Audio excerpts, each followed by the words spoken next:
Hi mga Day! So, for today's video, ituturo ko lang sa inyo, charot, isi-share ko lang sa inyo, no, ang aking journey sa aking pagpailong. So, in this clip, nakita nyo man, ganito yung aking face, no, na wala pa siyang kung ano-anong retoke. And this is me, first day, gabi. Gabi, ito siya. So, ano dapat?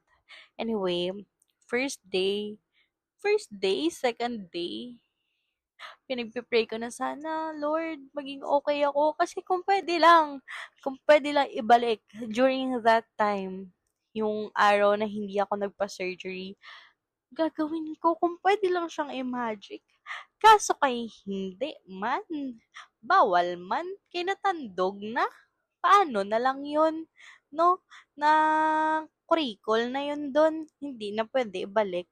So, during this time, um, nag-hot compress ako para hindi tayo mamaga, hindi tayo magka-black eye. Very thankful din ako na wala akong ganun. Magalang talaga siya. And medyo, yeah, under eye ko lang then, and yan, yung pinaka-nose. And alam nyo ba, yung plastic sa ilong ko, I really, really hate it hanggang ngayon because I think dahil dyan, kahit ang dami ko nang pinatapyas sa aking ilong is malaki pa rin. It's because of that. Kasi nilagyan nila siguro yan para hindi masyadong, ang tawag dun, magsara. I don't think so, kung ganun ba. Pero siguro para ma-shape yung ilong, ganyan yung pampa-shape. And ayoko siya kasi mukha pa rin siyang malaki sa akin, girl. Parang kahit pinatapyas ko na yung aking ilong dyan, no? Hindi pa rin siya okay.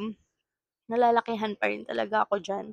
Pero ayun na nga, i-share ko lang din sa inyo, no, na during this time, sabi ko nga kanina, na kung pwede lang ibalik, ibabalik ko talaga ang panahon during that time, ha. Because ngayon, I'm so very, very happy sa kung ano mang itsura ko. Ang dami kong pinagdaanan dito sa totoo lang, no. So, wala kayong karapatan dyan mag-comment-comment if ever na, ay, kadamo sa imo sa arte. Ay, kadamo sa imo naman hindi ka na lang ano da kay mo nga itsura. Way ka mo labot kay ni mga mo nagasto. Paymuyong ka mo. Paymuyong ka mo. Anyway, very hate ko kay super duper oily sang aking face, girl.